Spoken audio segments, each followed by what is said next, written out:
Almost a century ago, in 1889, archaeologists from the University of Pennsylvania set out on an expedition to Mesopotamia in the Near East. They were interested in learning more about biblical history. What they recovered were 30,000 clay tablets inscribed in an ancient language called Sumerian. This turned out to be man's first written language. This amazing discovery marked the beginning of the University Museum. The museum's mission was to study the development of mankind through archaeology and anthropology. From the start, museum scientists conducted their own field research whenever possible. They were systematic in acquiring new objects, and they kept careful records of what they found. This meant that as new technologies came along, they could go back and learn more about artifacts collected years earlier. The student drew 2 lines. The museum also set out to play a public role. Through exhibits and seminars, newspaper articles, and guided tours, it reached out to the community, connecting people with their past. Welcome to the University Museum. Let me tell you a little bit about what you're going to see today. Our collections cover every inhabited continent on the globe, and many of the things that you'll be seeing date to the Old Stone Age, while many others are relatively modern and are still being used by traditional societies today. Well, between that first expedition and today, scholars from the University Museum have helped collect over 1 million objects that are housed in this building. But the museum is more than just objects. It's what lies behind them. It's the story of the people who made and used them. It's the world of ideas and the knowledge that's held within them.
In Guatemala, and it is made of limestone and dates to 758 BC. Since 1956, museum archaeologists have been digging at Tikal, the site of a large Maya settlement in Guatemala.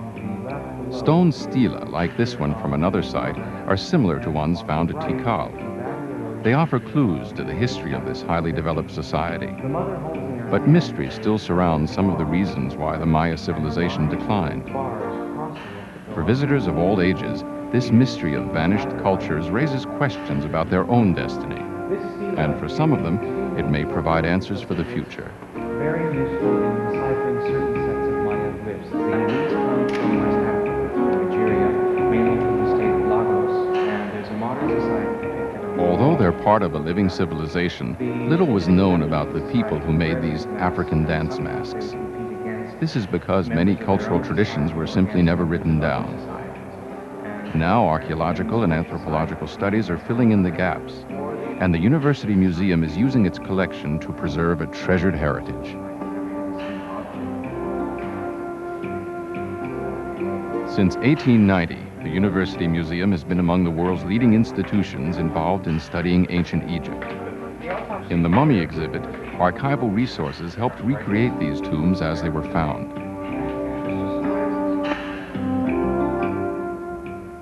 This concern for placing artifacts in their authentic cultural context is behind every new exhibit that's developed.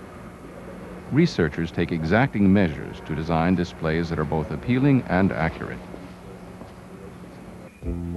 Like any exhibit, the installation of the Mesopotamian Gallery started with researchers going back to archival materials. These burial plans are from the 1926 excavation of the royal tombs at Ur. They show the exact locations where every object and fragment was found.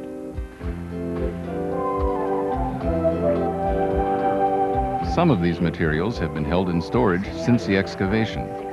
For this exhibit, they were sorted out and re-examined. This is no easy job, since up to 9/10 of the collection is maintained in the storage area. Although some pieces aren't visually spectacular, they continue to contribute new information about the past. Often, these are the only original materials left for researchers to study.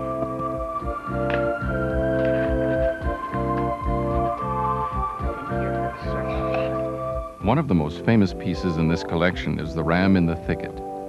New X-rays showed that it was deteriorating.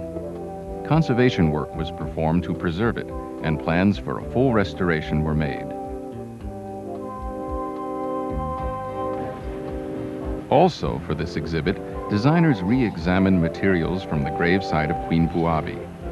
Using the excavator's original notes, they reconstructed her headdress more accurately from pieces that had previously been assembled differently. From start to finish, the reinstallation of the Mesopotamian Gallery required over a year's work.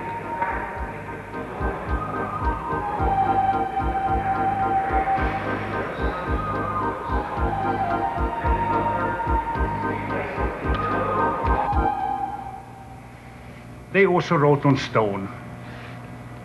And here we have a royal inscription written on dollarit, very hard stone. And I can read it for you. Ur dinger namo, lugalurima, lugal kenge kiuri, lu edinger en lilla indu. Urnamo, the king of Ur, the king of Sumer and Akkad, the one who built the house, the temple of the god Enlil. Starting with that first expedition in 1889, the University Museum acquired one of the world's major collections of Sumerian cuneiform tablets. But translating this ancient writing proved to be difficult. Since 1976, 4 full-time staff members and many graduate students have been working on a dictionary of the Sumerian language. This will be a milestone in understanding the legacy of an ancient civilization. From clay tablets to pages typeset by computer, each volume takes a year to compile. When finished, the dictionary will be an 18-volume encyclopedia of the earliest written language ever known. But this is just one of the museum's academic projects. Laboratory research is also conducted in the museum's Applied Science Center. Usually, several studies are in progress at one time. For example, in one lab, metallurgists take thin samples of ancient metal objects and find out how they were manufactured and how they were used. Meanwhile, some researchers are analyzing human skeletons for information about ancient nutrition. Others are concentrating on animal bones. These are examined to learn more about food, medicine, and disease in antiquity. Once a study is completed, researchers compile their findings for publication. When archaeologists used a magnetometer to locate metal artifacts concealed in burial caves in Jordan, the news attracted worldwide interest. With museum researchers working in over a dozen countries, volumes of data are published each year. We're talking about objects, right? And we're going to put objects and descriptions of those objects in the computer. Now, what will be a case in our file? First question we have to answer, is it each object that comes out of the ground? Or is it bags of objects? Is it everything that comes out of one trench? You know? Getting the right information to the right people is handled through a network of educational activities. Accurate counts on what you have. The individual object is what you'd put in as a In case, addition to right? sponsoring seminars and offering courses for museum staff and university students, the museum gears many of its programs for public school children. It also offers some general interest activities. I want to thank Ellen and the University Museum for inviting me to play tonight. The theme of the program is Latin American music.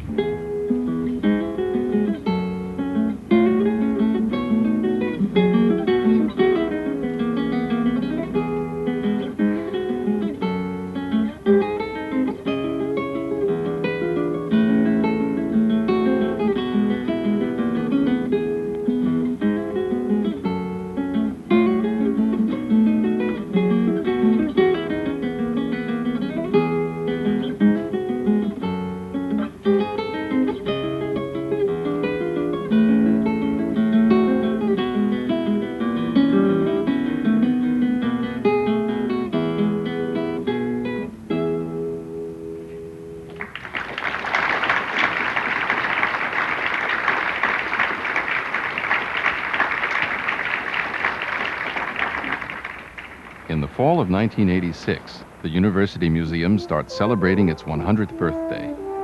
To mark the occasion, plans are underway for a year-long festival of special events. Even the building is being renovated for the record number of visitors expected to attend. But beyond the celebration lie the challenges of the next century. People visiting the University Museum in the years after 2000 will be much more demanding. They'll come to the museum expecting to learn the latest scientific findings and what the implications are for humanity. Another challenge will come from the scientific community. Over the next few decades, technology will transform the way that research is conducted. Breakthroughs will be made, and some age-old mysteries will be solved. At the same time, some accepted theories will be proven wrong. New questions will be raised, and many artifacts will have to be re-evaluated. Advanced technology and a more demanding public will challenge the museum to keep up with these changes. But it's also likely that some great new discoveries will be made.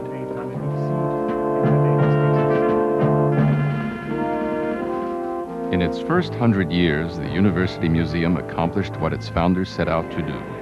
It's an institution dedicated to public education and to academic achievement. It's been part of the tremendous strides taken in discovering the history of mankind and of civilization. But the most exciting chapters in the museum's history have yet to be written. How they develop will be determined by the support of the museum's friends in the months and the years ahead.